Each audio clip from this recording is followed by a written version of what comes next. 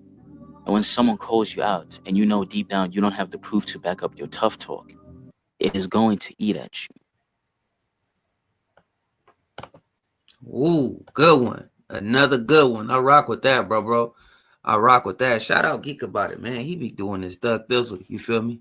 Love it. Got right to the meat and potatoes. But yeah, y'all let me know in the comments below how y'all feel about the situation.